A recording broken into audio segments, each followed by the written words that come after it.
All right, so what we're going to start off with would be basically showing you how to get into the Mongo shell. So all you have to do is type in Mongosh, right? I call it Mongosh. Basically, it's a way to get into the MongoDB shell. And of course, Mongosh is short for Mongo shell, right? Okay, so you have to put it together this way. And right here, we're dropped into the test DB. Okay, so what we have to first do now would be to show DBs. Now, this is a command that shows you the databases you have created within your local environment. So I'm already using MongoDB on this machine, and I have a couple of databases I have created here that I work with. Okay, so we have looked at Mongo shell, which is a command we used in getting here, and we have also seen show DBs to see the databases we have. I have created a cheat sheet, and I'll be sharing that with you in form of a PDF. If you have not seen it, ensure to be on the Discord server where I will be dropping it with the other students. Okay, so to switch our database, we're going to use one of these databases here. I'll be using the book DB. Of course, I can use any one, but let's just do that. So use books, and now you can see I just switched to books, right? Okay, so I can show collections, and this would show me the collections I have. So the collections here basically, would represent tables if you are, trying to compare this to the relational database type, right? So yeah, collections basically is a way to store related items, right, together. So if we say books, it means we have, different types of books. If we say authors, it means we have different authors within that collection called authors, right? So yeah, that is basically how you structure your documents. The documents are then stored inside the collections. Okay, now we've been able to see the collections. We're going to start by creating a simple set of records. So I'm going to use a database. I'm just going to call that learning. So this is the learning database. Now this doesn't exist, so when you say use learning, simply switch to learning. When you create a document, it then becomes an actual thing. So right now, if I exit out of the REPL here, which is the Mongo shell, and I come back to the Mongo shell, I am not going to see a database called learning because I haven't created any record. Okay, so just to show you what I mean, if I exit out of this and I come back to Mongosh, okay, if I say show DBs, you're not going to see any database called learning, right? Because we did not insert any document or record in there. Okay, so now let's do that again. Use learning, and when I say show collections, you see you don't have any collection. Okay, so what I'm going to do is to say db.collection. Now the name of our collection here is simply going to be collection, right? You can simply change the name to something else. It can be records, it can be users, it can be items, right? So I can say db.items.insert1. Okay, but for now I'm just going to keep this as collection. Insert one. Now remember I mentioned that the documents are in a JSON-like form, so we are simply going to put in the records within the open and close braces that you see here. So I'm going to put a key here. I would call this value. This is the record that we are going to store within that collection. So you see we have acknowledged true and the ID of the object we just inserted. So because we did not specify an object ID, it automatically generates an ID for us, which is, I believe, one of the major ways people prefer to work with MongoDB, right? Having it auto-generate that ID, that unique ID for your record. Okay, so what we've just done now is inserting a record into the database, right? Obviously, if we do insert one, it means we can also have insert many. Okay, so let's do that. If we say db.collection.insert many, it means we're able to insert multiple records. Of course, you have to separate that with a comma. So I can simply say key, and I have maybe value 1, just like this. I can have key again, and I can have value 2. So right here, if I run this, I see we have an error. Let's try to figure out our error. Okay, I see we did not close this quote here. So let's go back and run this again. So now it says all documents must be in an array. Yes, that is another mistake I made. We should have an array right here because we're putting in an array of items. Okay, so in order to insert many, you have to put those many items within an array. So these are basically like objects, right? So if I run this now, you see we have 2 inserted records, right? The first one 0, with its own object ID. The second one with its own object ID as well. Okay, so now we can simply say db.collection.find. Now what this is going to do, I forgot to put the open and close brackets. Okay, what this is going to do is show us the records we have created within an array, right? So you see we have different items. The first one with a key of just value, the second one with value 1, and the third one with value 2.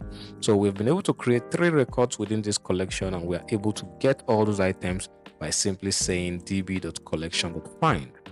You can also decide to find one, right? You can decide to find a specific item or a specific record. All we have to do is to say db.collection.find, and then we specify probably with the key, right? We can actually say find one, right? Find one will simply give us just a single item, right? But there's no specifics as to the parameters used in this search. What we can do is simply grab this item, maybe just use that as the parameter here. So I can simply do this, right? So now you see I have the key and the value specified as our parameter, and as you can see, we're able to get that record back. Okay, now we're just finding one. Now you can basically say .find by doing this. So I can say db.collection.find, and I can specify a parameter that would end up giving us multiple records. So I'll show you an example of how I will do that. I'm going to create a new collection here by saying db.users.insert1, and I'm simply going to put a record of a user. I'm going to start with the email of that user. All right, so we have me@solomonmarvel.com. We are going to have this user stored, but I want to include something else. I'm also going to include a department. So I'm just going to show computer science as a department. Okay, so let's go ahead and close this. I would say department computer science, or I can simply say CS. Okay, just like this. All right, so now you see I have a record inserted into users. I can say let's insert something else. So I'm simply going to put db.users.insert, and now I'm going to say a new email would be MacJohn also in computer science. Let's insert a third record, and now we're going to simply say banking and finance. Okay, all right, so this time around we're not using MacJohn, we're using John Grace. Okay, so now we have multiple records. If I say db.users.find, you see we have all the records pulled out on the screen here. If I say db.users.find one, right, and I simply specify the department to be CS, it's simply going to give us one record, of course, as you would expect, the one sitting on top there. But if I say .find, with that same parameter, right, I remove the one, you see we actually have 2 records of users within that department. Just what you would expect, of course, right? If I say .find and I put banking and finance, so you see we have just one record, which is belonging to me@johngrace.com. All right. Okay, so next we're going to be looking at how to update.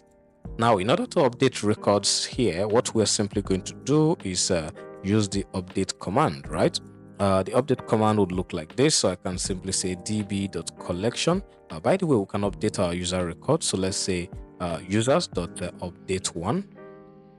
Okay, and to update a record, you have to first put in the key, right, which is what you are simply going to use to search. You're searching for that record before updating it, so you're going to set the new value. What I'm going to do would be to use the email, which is me@johngrace. The next thing we have to do would be to create a section here where we would now put in set, right? This is what we are simply going to use to tell MongoDB that, hey, we want to change the value of this record with the information, which is of course with the email of me@johngrace.com. We want to change that record. So what we simply want to set there would be the department, right? Okay, so we can simply start by maybe keeping the same email, probably taking off something there. I'm going to change that to me1@johngrace.com. and also changing the department, just like this. I would simply change that to CS instead of banking and finance, right? Okay, so let's start by closing the object, the first object. We'll close the second object, where the set, keyword started from. And yeah, we finally close the braces and we can run this. So you see, it tells us acknowledge true, inserted ID null, modified count 1. Okay, so let's proceed to say db.users.find to see what we have now. We have the email changed from me@johngrace.com to simply me1@johngrace.com. So the next thing we're going to be looking at would be deleting a record. All right, so in order to delete a record, I want us to delete the record with the email. So this is what we're going to do. We're simply going to say db.users.delete one. Of course, we also have delete many, but let's just stick to delete one in this example. So I would simply say the email of the record we want to delete is me1@johngrace.com. All right, so close that and let's go ahead and run it. So now we see we have acknowledged true, deleted count 1. So if I simply say db.users.find, we are expecting to see just 2 records because we deleted one already. And here you go, you just have 2 records in our collection, in our users collection. Now, of course, we have other commands. We have commands for dropping your database, for basically counting the documents in your database, right? Creating indexes, getting a specific index or dropping the index. We'll be covering that in the other MongoDB series. Yeah, in that series, you're going to learn even more. You're going to cover more than what we're learning here. But this is a good start. And I believe with this knowledge, we can move on to the next step, which is basically using MongoDB within Python. All right, thanks for watching, and I'll see you in the next video.